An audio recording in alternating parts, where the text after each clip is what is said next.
Alright guys, it is 5:30 in the morning and I'm going to do a story. I made the regrettable mistake of looking through Patreon comments and if I hadn't cut my dick off and sent it to a relative before I checked the comments, it's definitely on the agenda today. And first and foremost, I am not strung out on drugs. I really got sick. It's change of weather. It was food poisoning, to be honest, but I don't know. You know, if your immune system's down, it can do that. I was sick for like 2 days.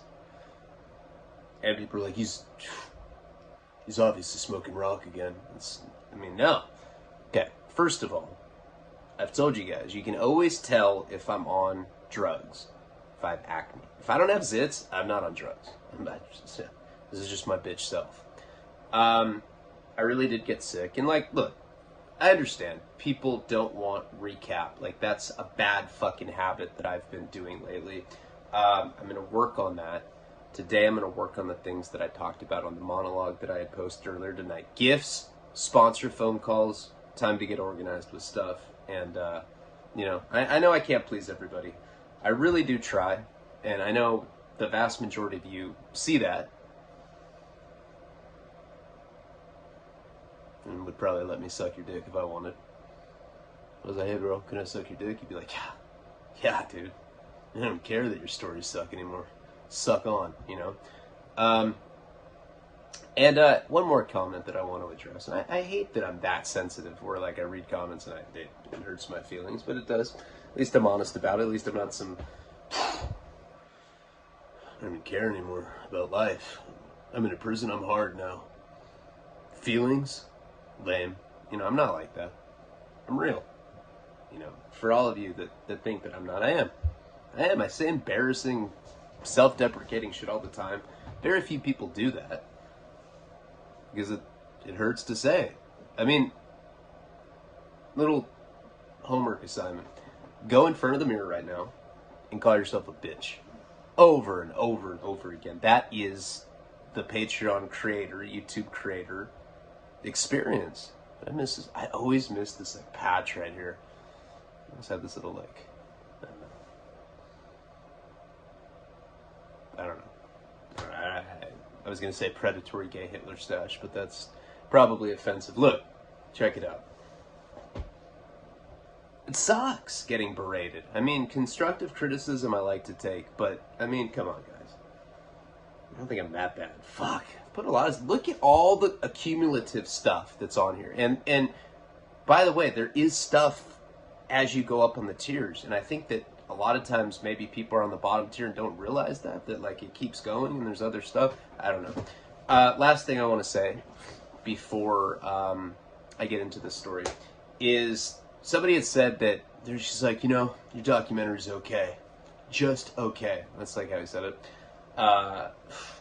Really isn't focused enough on redemption. It's the fucking first 37 minutes, man. It's a 2 hour and 15 minute long film.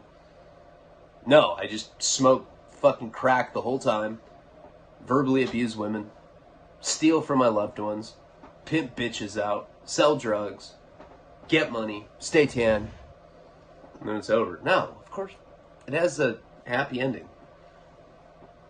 It's not done yet, so I guess, but if it ended today, it would have a happy ending. I have a good life now. I have a kid. I provide for my kid. I'm off drugs. I'm off Suboxone. I'm not. Look at my fucking eyes. Do I look like I'm on opiates? Because I'm not. And those zits. So, I guess, considering what kind of junkie I am, I can't really, can't believe they think that. Of course, with my record, I'm not the most trustworthy drug addict. And I realize that, but I'm really not. I swear. I put that on everything that's important to me. I'm not on drugs right now. That's not what it is. It's just, I don't know. Shit happens in life, Think about how many videos I've done in the last year. It's a lot. And I want to continue doing them.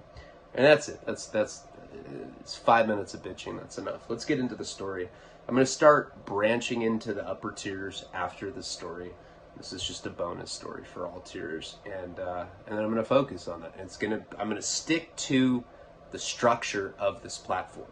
what I've laid out. That includes the gifts. Everything that I say that I'm going to do on there, I'm making it a point tomorrow to get organized to do all those things. All right. Okay, so this is just going to be a Victorville story. I don't think I've ever told this before. And I guess if there's continuity where I plan on finishing it next time, would be in the Wasting Talent series about how I wrote my book, but the things that were happening at Victorville at that time. So this takes place in 2010. And I think on the last video, on the Wasting Talent video, we had left off where I'd gotten to Victorville and I'd moved in with this guy, Kerry. Kerry was the worst. He wasn't as bad as Tom. I may. He wasn't that bad, but he was, actually, I don't know. They were different. This guy, Kerry, had long ponytail. He was doing 30 years for manufacturing methamphetamine. He was the sorriest celly I've ever. He was the most depressed fuck. He'd fart all the time. And it was like long, like doors closed, like, and like okay, normal human, you fart like that, you laugh because it's funny. Fart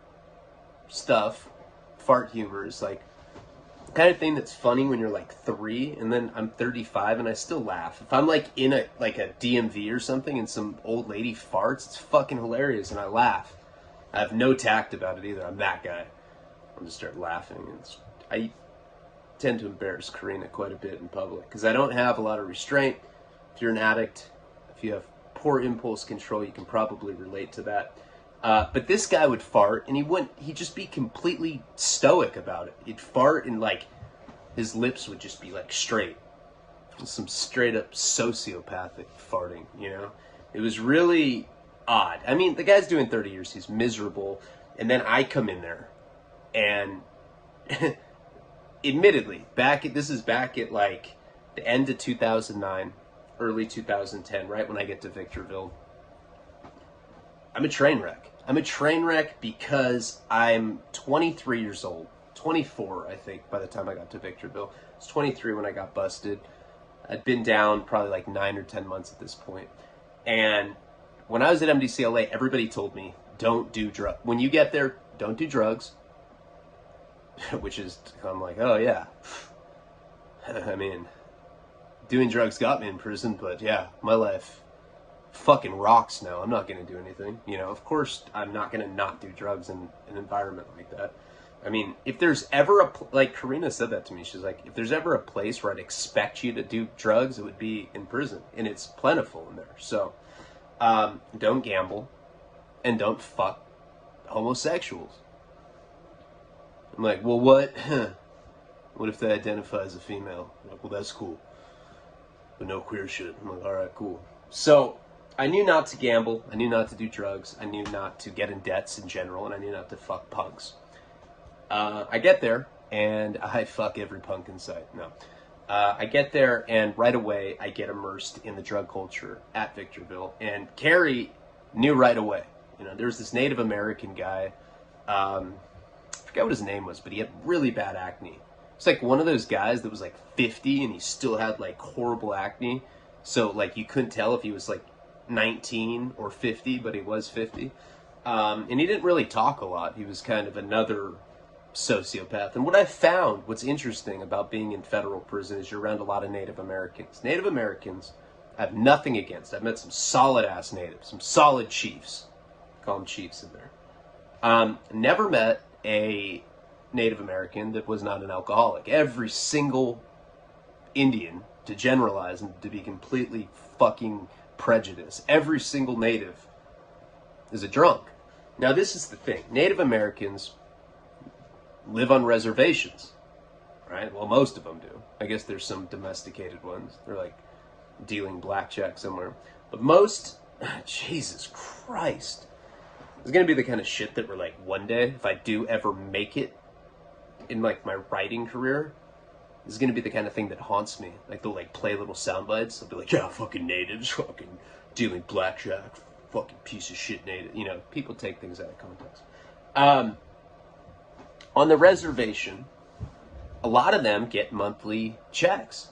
You know, I've met Native Americans that were making $50,000 a month, just because that they were, I don't know, some victims of imperialistic pilgrims or something, but their lineage was entitled to reparations. 50 grand, it would like go on their books. I met a few people, more in the Midwest than at Victorville. But from meeting these guys, I found that sex crimes were super prevalent with Native Americans. I'm not generalizing, but more than other races, let's just say. Like, per capita, natives like to butt fuck without consent or whatever. I mean, bad, like heinous sex crimes. I mean, we've talked about it when I was at Oxford. Some guy had like raped and killed a couple 12-year-old girls, and he put a blowtorch on their vagina to get the DNA evidence off of it. And then my friend, one of the guys, this guy Oso, that was getting 50 grand a month, ended up stabbing him to death over it, which I agree with. I think people like that should die. But what I found from doing time with natives is that most of them were in there for domestic violence, sex crimes, battery, assault, because if you get arrested for a crime on a reservation, you go to federal prison. That's where you go. So you meet guys in the feds that are Native Americans that are kind of like a lower caliber of criminal. Like, you meet black guys in prison, 99% of them are in there for drug conspiracies or RICOs. Same with Southsiders. White dudes, meth conspiracies, guns, you know, on the lower levels, like the kind of place where Sinister was, you get like your white collar guys. But Native Americans always were there for some like state, like bootleg ass charge. Petty theft, bro. You're in federal prison for petty theft? 74 petty thefts, man. Damn. And like, seriously, when you have accumulative charges like that, you can wind up in federal prison if you're from arrest. Anyway, the guy that I met there, I don't remember his name, the guy that looked 19, but he was 50. He had like one wisp of gray hair. He's like, yeah, I'm 50. I was like, Jesus, but like your acne, it looked so nice. It looked like one of those Nestle bars. It was fucking gnarly. Right when I get there, and he, you know, the natives always talk all shifty, like, hey man, do you know where I can get some dong? And you're like, what? Some dong. And like, I learned after a long time that they're just tone deaf. So they're trying to be funny. They're trying to, oh, you know where I can score some dick. You know where I can score some dong? But they say it so quietly and so like full of shame. You always feel like they might be serious. Like, what the fuck? Oh, I was joking. You know, they talk like that. It's weird ass shit. Right away, I met this guy and he's like, hey man, I get Wellbutrin. This is like probably like my second day there. I didn't know anybody. I didn't know where to get all the cool drugs. I was buying Wellbutrin from this guy. Not only did I buy it from him, and I couldn't do drugs in front of Carrie, the guy that farted. This guy worked in a factory. He'd go to the factory all day, come home, lay in bed, fart, and he'd be wearing like white boxers, and there'd be like this little kind of like, you know, diluted shit stains on there. It was like yellow, looked like popcorn butter, like on his white box. I was like, Jesus. And then he'd fart, you know, and he wouldn't mention it. It was the weirdest shit ever. So, right away, he pretty much treated me like a bitch. He's like, look, it's your first time in prison? Check it out, these are the rules. Every Sunday you're gonna clean. Remember, I ended up getting in problems with them later. Basically tried to extort me. He's like, here's a list for $30. It's because you don't clean. So since I cleaned for you, you have to pay me. And things didn't end up going too well for Carrie over that whole situation. But you know, right away it told me I couldn't do drugs in the cell. So I started hanging out with this native guy. Don't even remember his name. They all have like Yogi, fucking Sasha Smoke, I don't know, weird cartoonish Indian names. So I started going into this guy's cell all the time, and what we would do is we get the Wellbutrin, they go to med call, put it in their tongue, take it out, and there's this like protective, and my nose, people probably think that I'm like in active cocaine addiction. Not true. When I do coke, it shuts me the fuck up. If I do it for long enough. You know, at first I'm talkative, but then like 40 minutes into it, all I want to do is super perverted sexual shit that I wouldn't even do if I wasn't on drugs. Sucks admitting stuff like that out loud. Alright, moving on. So, this buffer that's on Wellbutrin, they put on there to like safeguard people from not snorting it, right? And what happens is when you get the Wellbutrin, you get a towel, you get it wet, you rub the buffer off. Then we would take the supposedly buffer-free pill, put it on a desk, get a combination lock, crush it into powder, and we'd snort it with the tutor. Horrible high. I've explained it before. Instantly want to beat off. Everything makes me want to beat off, though. Cologne makes me want to beat off. I'm like, dude, I smell fucking bomb. Fucking masturbate right now. I don't care. I smell like dudes, and I just want to jerk. That's fucking weird. But when I do it in prison, I would snort a line in his cell because I couldn't do it in my cell with Carrie. And then I'd always have to beat off, and then I'd always go in there, and he didn't want to be in the cell while I was shitting. I know, offensive. It's like you feel like you're sharing your life with somebody, you should be able to shit in the cell with them, and most people don't give a fuck. I've thumb wrestled cellies that were shitting, like tournament style, like best fucking 5 out of 8 or whatever. Is that even a thing? 5 out of 8? I don't know. But I'd be in this guy's cell, I'd snort a Wellbutrin, then I'd have to go kick Carrie out, throw the towel up on my little window, and I just beat off furiously. And then it was always punctuated with diarrhea. So I'd come, flush it, diarrhea, and then after that I'd like air the room out a little bit, but it still smelled like cum and shit. Carrie didn't seem to mind, and just went back right to his bed and would fart and read stuff. Guess cum and shit doesn't bother him. It checks out. You should have seen what this guy looked like. So pretty soon into that, Carrie realizes that I'm hanging out with this native guy who literally I have nothing in common with. The guy's like a hunter and shit. So like, he's talking about like hunting buffalo raw. He lives in like Chicago. No, I don't know. I don't know where he lived. I don't remember. Probably Montana or something. But one day, Carrie's like, hey man. He always had the Grinch look. I don't really like you hanging out with that native. I said, I'm not your boyfriend. The fuck? He's a known Wellbutrin snorter. Says shit like that. Like a fucking cop. Doesn't that sounds like something a cop would say. I was like, I'm not snorting. He's like, I see you guys go in his cell. I see you guys, and then you're sniffly afterwards. You guys are snorting Wellbutrin. I'm not stupid. Like, why do you look like that? And he would just be bitter and judgmental. So that was like my introduction into drugs at this place. Now, I talk about Victorville. I call it Victimville. I talk about it a lot because that was the most violent prison I've been to besides Centinela. Centinela is by far the most rocking and rolling prison I've ever been to. Victorville was a close second. Wes Watson, I think, says Centinela was like he has a video that says it's like the most vicious. I don't think he says vicious. Can you imagine? Oh, vicious fucking prison. I don't think he talks like that. But I guess he said something in the effect of Centinela was the worst prison he'd been to. Anyway, Victimville, as violent as it was, and like, you'd leave, you go out to the yard, and every time you went out to the yard at this particular place, you're probably going to see somebody get smashed off the yard. A group of people go up to them, 3 or 4 guys with boots, smash them the fuck out, and they'd leave on a gurney. Sometimes you'd see people get stabbed. That's where I saw that black guy that I talked about that one night. Got stabbed as the sun was going down. It was one of the most violent things I've ever seen. The kind of thing that has stuck with me for since it happened.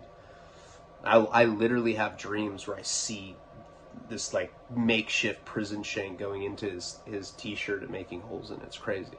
And blood just like, there's just so much blood. It looks so fake. And I realized that violence in real life really does look like hard to believe horror films. Blood like sprays out. It's crazy. I mean, arteries really do stuff like that. So, as violent as it was, a lot of weird stuff happened at this place as well. I know that I've talked about Mr. Jingles. He was the guy that looked like It's Pat from SNL. white guy, chubby white guy. I guess, okay, a lot of people probably don't know what It's Pat is. Maybe some of the older guys. But imagine Jonah Hill when Jonah Hill was a little bigger, with the glasses and the bow tie from like Superbad. But this guy was like in a prison outfit. And he got there, and right away we knew he was gay. It's like, my name is Mr. Jingles. And he was trying to run as a pecker would. I remember everyone being like, oh, goddamn, man. Looks like my baby mama, man. I'm like, damn, that's your baby mama? He's like, yeah, man. Fucking hate her. She's fucking nasty. You know, guys always talk like that about their girls, and I'm like, God, this last year, I was like, I love my chick. I don't know. She's good looking. And they'd be like, that's not real, bro. I'm like, I'm in the picture, dude. Oh, well, I don't know. Right when Mr. Jingles went there, it was like, you know, sometimes you see someone really violent in prison and everybody's kind of wondering when that person's just going to crack and start beating people up. I swear to God, when we saw Mr. Jingles, our first thought was like, damn, I wonder how quick this dude's going to suck someone's dick in here. Like, he's going to suck off somebody in another race. Prison ride's going to pop off because Mr. Jingles had to suck some cock. Sure enough, like within 2 or 3 days of him being in there, he was in a cell. He had a white cellie. White cellie walked in. He had the towel up, but I guess, you know, sometimes you're walking and you're just like going back to your cell and you don't even look in the window. Once in a while you'll push it open because you can't lock it, and the towel fall down as your cellie's taking a shit. You're like, oh, sorry, man. I didn't look in the window to make sure that the towel was up. So I guess that's what happened. A cellie walked in and he has a black dick in each hand, and he's literally like, shut up. That really happened at Victorville. So stuff like that did happen. Anyway, the point is this. I'm living with Carrie, and eventually this story right here, like I said, on the next video will evolve back into that wasting talent storyline. I'm just going to do this like a Victorville bonus story or whatever. But he started getting, tensions really started rising because he knew that I was doing drugs there. First, it started with Wellbutrin. It didn't take me very long to get into heroin at Victorville, and it was flooded. This place was absolutely flooded with heroin. We've talked about it a million times. We've talked about the makeshift syringes, the binkies. There's only a couple of them in each unit. So, you know, I immediately, right when I got there, one of the first things that I purchased was a binky, because I was told if you have a binky, you get to do heroin for free all the time. You have to give people drops. You know, you make up a shot. Yo, you just give me 3 drops, bro. And you give them 3. It's like minuscule amounts of drugs, but when your system's that clean, it actually gets you loaded. So pretty quickly, probably within 2 weeks of being there, I had a full-blown habit at Victorville. Now, my parents were still, you know, they were still sending me money, and they weren't asking questions yet. Even though I was like the fucking names that I was sending money to got like progressively like more like paisa. I'm like, yeah, can you send it to Jesus Sanchez Hernandez? He needs 800 on his books. I don't know, Dad. He's got some exclusive sweatpants. My dad would be like, yeah, it's cool. Eventually started going to Al-Anon meetings. They're like, yeah, right. Your son's addicted to meth and pungs. That's what costs that much. I've been to prison. And they're like, Jesus, that's what you were, you know. And it was a different place before I got there. You know, homosexual shit was like actually going down in the 80s and 90s. By the time I got there, it wasn't fun like that anymore. Now you had to pretend like you didn't like it. You're like, gross. And then you like tell yourself, you're like, hey man, you see that new punk in A Block? Bomb. You know, and your celly's like, yeah, I know. So now I'm strung out, running amok, and I'm trying to write Wasting Talent at this time. This is like kind of a coping mechanism. You know, I start writing just to kind of get myself out of there. You know, I had to have this like reoccurring daydream that I was going to write this book, and it was going to catapult me to excellence. I was going to like cut the torch at the Olympics and shit. Cut the ribbon. I don't even think there was a ribbon at Olympics. I don't know. I'm tired. Yeah, I'm stoned. I say weird shit when I smoke weed. So this kid comes. This kid named Walter Priest. I don't remember if we'd ever talked about him before. I guess he's kind of a main part of the story. But Walter Priest was this kid from Michigan. And he comes into our unit. And he just got off the bus. And he's this chubby kid with like buck yellow teeth. He looked like somebody that shouldn't be in prison. He's like, he's like had that look, and he just had these chubby ass cheeks. And you could see him from across the room. You're like, damn, that dude's a bitch. That's kind of what we were thinking when he first got there. So I'm full-blown strung out, like I said, and my parents are like still giving me money, but it's like getting to that point where they're starting to question it. My dad's like, dude, I sent you $2,000 this month. What's up? I'm just like, oh, and I'd be like so strung out. I just blurt some ridiculous shit out. I'd be like, oh, I'm gonna start doing hobbycraft, and we need such and such. And I'd use the same excuse over and over again. So I started talking to this guy Priest, and he was in prison because he was part of a Michigan militia.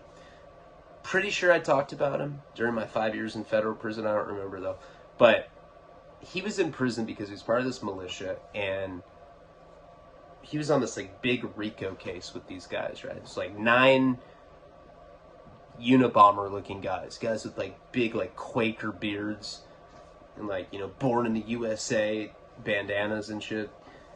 And what had happened is one of the guys in the militia had killed a cop. He killed a cop, and their plan was to kill they all like conspired to do this shit. They were going to kill the cop, and then all the cops were going to go to a funeral. And they were going to, rig the funeral with explosives. And then when all these cops are there, like, saluting, doing their, like, cop funeral shit, kaboom. Kill all the cops in one shot. I'm like, damn. A fucking cold-ass plan. That's some gangster shit. And he's all like, yeah, fucking hate America. And I was like, yeah, America hates you. He's doing, like, 40 years in prison. He wasn't one of like the central guy, like, okay, so RICO's, they're basically like a conspiracy, but it's just a bunch of different felonies that kind of are consolidated into one case. So it's not like because these guys were plotting the murder of this guy at the funeral, and then this other guy in the militia got caught with a gun, which is what I think Priest, I think that's what he had gotten caught with, was just having guns. I don't know. Whatever it was minor. But I think he was doing like 40 years, I want to say. Like something crazy. He was doing a lot of time. I don't remember though. But, I struck up a conversation with him because he looked like a bitch and I was a bitch. I was like, fuck, finally. Somebody I can do shit with. Maybe we'll get some Magic the Gathering cards and hang out on the bleachers together and, trade powers or however that works. So, find out right away that this guy Priest has money. He has usage. I can use this guy. He can pay for my drug habit. I'm like, have you ever done heroin? He's like, nope. I'm like, you want to try it? He's like, yup. I was like, all right, cool. Right away, I get this guy strung out on heroin. Yeah, I'm a piece of shit. I was strung out at the time, and I was running out of money. And, I had this Sally youngster, at this point. So, eventually with Carrie, I think an opening had come up with youngster, and that's how I'd moved into that cell. That's how it works when you're in federal prison. You can go to the case manager, you can go to the counselor, and you can say that you want to move. It's not dry snitching or anything, just to say that it's not working out with your cellie. Like he farts too much, he snores. I'm over it. As long as you don't say like, yeah, dude's selling weed. Can't be around that shit. You can't say stuff like that. But it's like some minor thing you can. Like snoring, farting, stuff like that, like I said. So I start running amok with this kid, Priest. And he's bad. He's doing this long ass sentence, and he had just gotten busted. He'd already gotten kicked out of like a couple prisons. Not kicked out, but you know, they decided to transfer him because he was a disciplinary problem. This kid did not give a fuck. For as goofy as he was and how he looked, he didn't give a fuck. I wouldn't either if I was doing 40 years. I'd become a punk. I'm like, I'm a chick now. What up, fool? Nothing. So anyway, he'd always be like, he's like, how much is that gram? Like $300. He's like, tell him to get it. We'll get it in my name. I'm like, all right, cool, dude. Fuck yeah, dude. I'm your friend. He's like, I'm your friend too. He had no other friends but me. And worst part about it is this kid had delusions that he thought he was going to be a rapper. He's like, yeah, I'm going to be called the priest. And I'm going to have like a cross, like on the album cover.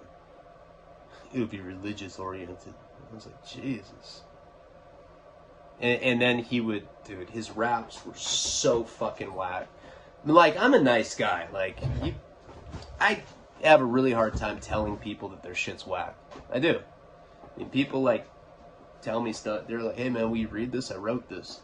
Some rhyming poetry or something. I'm like, shoot it. It's ill. They're like, oh, thanks, man. You know. I don't have the heart to be like, dude, rhyme, fuck you. Get out of here with your rhyming. This is just fucking lame as fuck, dude. Get out of here. I'm not going to say so. I'm just not that kind of guy. I have friends like that. And that sucks. I'll write stuff and send it to them. But, dude, this shit's whack. Mediocre at best. I'm like, oh, shit. And this guy, like, I'm trying to think of, like, I can't rap, you know? If I could, I'd probably already be a rapper. I don't know. Probably not. But he would rap shit like, Quattro means 4. That's where the door goes to my van. I got a plan. Kill the government. Hispans. Quattro. That's 4. And he'd like want me to like sing. I'm like, don't do this out on the yard, man. And like I'd have to see, he was paying for my dope habit, so I had to hang out with him all the time. I'd laugh at all of his jokes. It would be like around skinheads. I like black bitches. None of them would laugh. I'd be like, dude, hilarious. Let's go get another paper of heroin. He's like, okay. So that was pretty much like our summer. And I'd started writing Wasting Talent at that point. But like this guy coming like was like a godsend for me because like I said, I was like out of money. And he was just an easy way for me to get it. So we start hanging out with Justin LaShawn comes at that point. That's the guy in the wheelchair, good friend of mine. And he's the guy that had that, try not to recap, who cares? You guys already know it doesn't matter. So I was hanging out with him, I was hanging out with youngsters, hanging out with Fergie's ex. I started like having this whole, this little crew. We were like the misfits. And even my crew of misfits didn't like Priest. They're like, dude, that guy's whack as fuck. We were all whack, but this guy was whack as fuck. Like, he was beyond as whack as we were. So, what ends up happening is this group that I'm in, Justin, first of all, was a cold-ass hustler. He was in a wheelchair, and he would somehow, I don't know how he did it, but every prison that he went to, he'd compromise a cop. He'd be like, can you buy me cigarettes? They're like, no, you're an inmate. He's like, dude, I'm in a chair. They're like, all right, I got you. And he would use that to his, he's a cool-ass guy. And what's really sad about that, I'm not going to recap. God, see, it's hard. It's hard. Just for my own sake, sometimes I like to, like, recount stuff. Or revisit stuff, but whatever. Too many of you don't like it. There's, like, 3 of you that don't like it, and to me, it just gets in my head too much. So what ends up happening is one night we have it's one of our friends' birthdays, and we'll call him Bean. So Bean was this guy. He was from, I think he was from somewhere in the Inland Empire, I want to say, which is where Victorville was located. This guy was cool, great personality, had a mullet down to his ass. And, like, he was not into country or whatever the fuck people with mullets down to their ass typically listen to, folk music or whatever. I don't know. he was into hip-hop, but he had this mullet, and he just thought he was, I don't know what the fuck he thought he was, but he didn't talk like a guy that had a mullet. Just, I'm trying to have you imagine someone that wouldn't look like that. That's exactly what he looked like. Or wouldn't act like that. And that's by looking like that. Now this guy was probably, so I'm like 24 now. Priest is like 25, 26, a couple years older than me. And this guy Bean that we would hang out with, the guy with the mullet, was probably like 45. We hung out with him, and we hung out with this other guy named Trucker. Now, Trucker was he was straight up a character from like National Lampoon's Vacation. He reminded me of, what's the guy's name? Not Dennis Quaid. Randy Quaid. He reminded me of Randy Quaid. He was just this like kind of boisterous, obnoxious guy. And he had worked as a truck driver, and he'd tell me crazy. He'd be like, yeah, I fucked truck drivers in the ass for money. I'm like, you fucked them in the ass for money? He's like, yeah. I'm like, what are you in prison for? He's like, tax shit. None of us ever bought that. But like, he was this kind of eccentric guy, and he was in our crew. So one day, we're partying. And we had gotten Pruno because it was Bean's birthday. Trucker was with us, and we're all drinking in my cell. So now I'm living with Youngster. I'd moved out of Carrie's cell. It's me and Youngster in there. Youngster's 20. He's doing 10 years for getting caught with a ton of marijuana across the border from Mexico. So we're hanging out in that cell, and we're all drinking Bruno. We're drinking makeshift prison wine, and we're all getting super wasted. Right? We probably started drinking, I want to say probably like 10 in the morning. It was a Saturday, and we drank until 7 at night, 8 at night. So all of us are hammered, and we've talked about Pruno before. When you drink it, it creeps up on you, so it's hard to kind of gauge how drunk you are, and that therefore you end up getting in problems when you drink in excess. Pruno. So we're all partying. It's me, Youngster, Priest, Trucker, and Bean, and Justin. And we're all drinking and stuff, and somebody had gotten some Xanax. Now, Xanax was pretty rare in prison, but there was this guy at that point that was fucking one of the counselors, a woman. And she looked like the female girl from Gremlins 2. And she had this like office that was like on one of the tiers in the housing unit. That's where she worked. And this little like troll looking lady. And one of my friends he was a Southsider, and he was boning her. You know, she'd like call him up there to do paperwork, and he'd bend her over the desk, and he'd fuck her. This had been going on for years too. It was crazy. No, like I knew about, a lot of people knew about it. Nobody ever caught him doing it. It was the weirdest thing. Eventually, at one time, he was in his cell. Somehow she got in the cell with him. And at Victorville, they do parameter checks. So they'll walk around the building. So he had a towel up in his cell door. He has her holding on to a bunk bed post, and he's fucking her doggy style. He has his middle finger in her mouth. Just, if it couldn't get any worse, he had to do that. And one of the COs is walking parameter, like checking on people, and he sees my Southsider friend boning this counselor. He's like, oh my God. And they like get maced and shit. They like calls cops. So, like, because when you walk the parameters, you can look in the cell and you can actually see what people are doing. People get caught beating off all the time. You'll just be beating off in your bed, and there'll be like a knock on the fucking cell window, like a flashlight. Hey, knock it off. You know, it's like, fuck, dude, I'm in prison. What would you like me to do? Just not come for fucking 5 years? It's what they expect. It's crazy. They should sell pocket buttholes on commissary. So anyway, so they ended up getting caught. They got maced, and she got charged with rape. because she said that it was consensual, but because she was employed by the prison that counted as rape. So that Southsider that had fucked her, and when they got caught fucking, that was after the story that I'm telling you, but eventually that's what had happened to them. But she was giving him pharmaceutical drugs. So he was getting like Norco, Xanax, Somas, all sorts of pharmaceutical shit. She was bringing it into him in weed. So that's, that's where we had gotten the Xanax. And it was pretty rare God, in 5 years I probably did Xanax 3 times. It's rare to get pharmaceutical drugs like that. And you would think Xanax is like the perfect drug for prison. So all of us are drinking in this tiny cell. Now these cells are like 8 by 10. They are not meant to have more than 2 people in it at one time.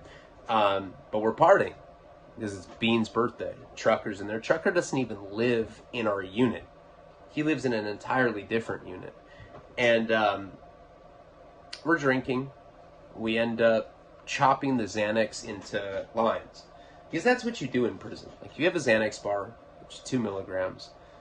In the real world, when you're doing Xanax with your friends, you just take the bar and that's that. In prison, when you have to split up with 5 people, it makes more sense to snort it. So we end up snorting this Xanax. And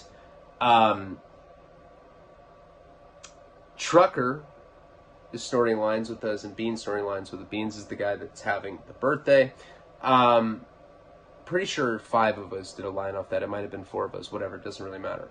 What happened was Bean ended up passing out, and we had a Sharpie marker.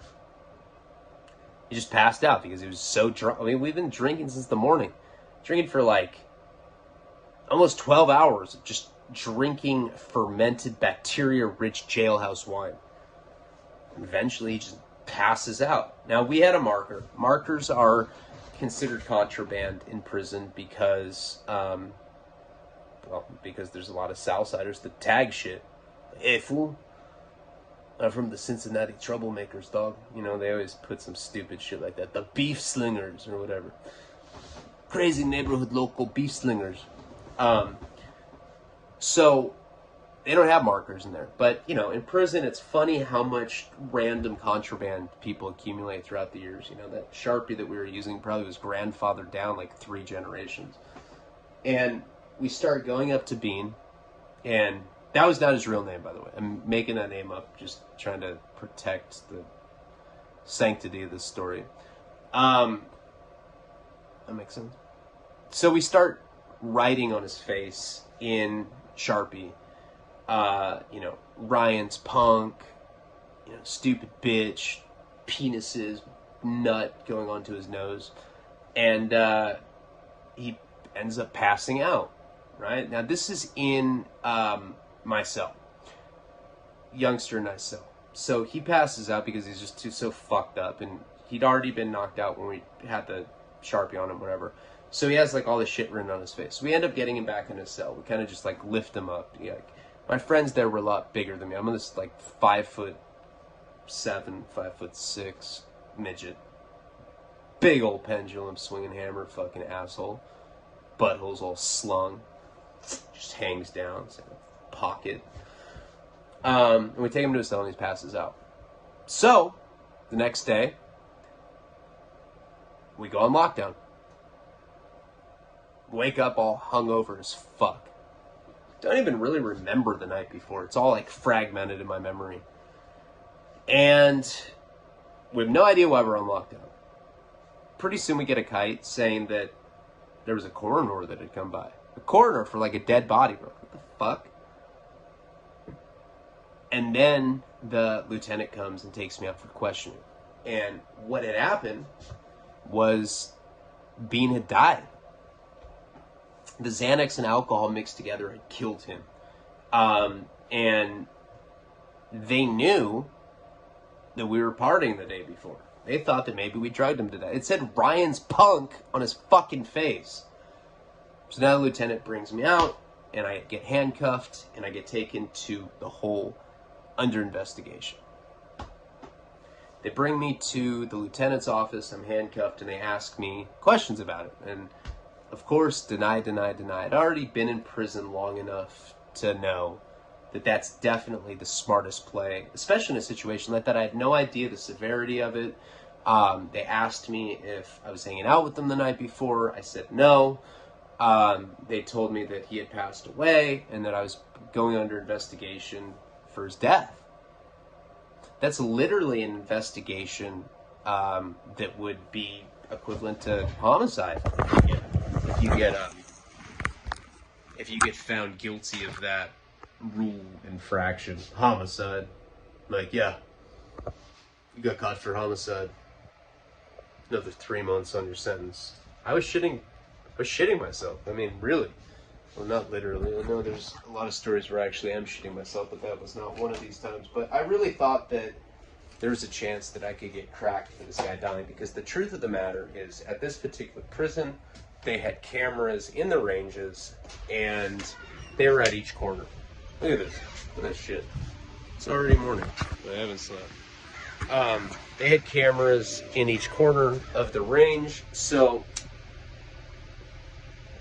just like when I hit that dude with the lock in the socket Lompo, I already knew that they were going to run the tapes back and they were going to figure out that we were actually with him that night in the cell. And one thing was going to lead to another, and they were going to figure out that we were partying with them. And I was thinking there's a chance that we might get charged with involuntary manslaughter. Now, the only other option at this point was to admit that we were actually with him.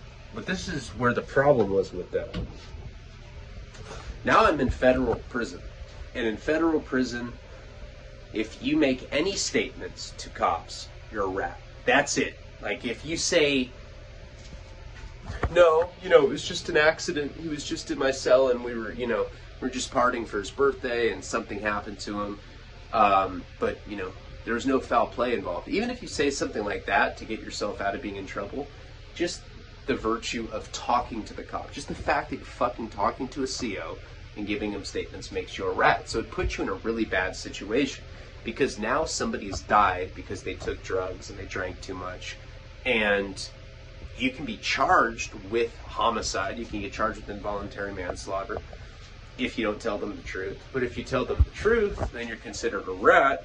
And if people find out that you made statements on this, you're marked as a rat. I was like, just about a year, my first year into my term, there's no way that I could be marked a rat, but there's also no way that I could be, it would have been horrible if I'd been charged with the death of this guy. So they ended up putting me in the cell by myself. And the only thing that I had at that point was my lined paper journal. I had line binder paper in a journal, and that's where I've been writing Wasting Talent. So now I was in the hole, and I had all this shit weighing on me, and the only thing that I could really find to have any peace of mind was to continue writing Wasting Talent, and that's what I did. And we will get into what happened with all that in the next part of this, which will be the Wasting Talent. This is just a bonus video for all tiers. I wanted to give something to you guys because you guys seem very unhappy, and I want to come out with new stuff swinging so that you guys stop being mean to me. I really do appreciate it, all of you. PALABRA.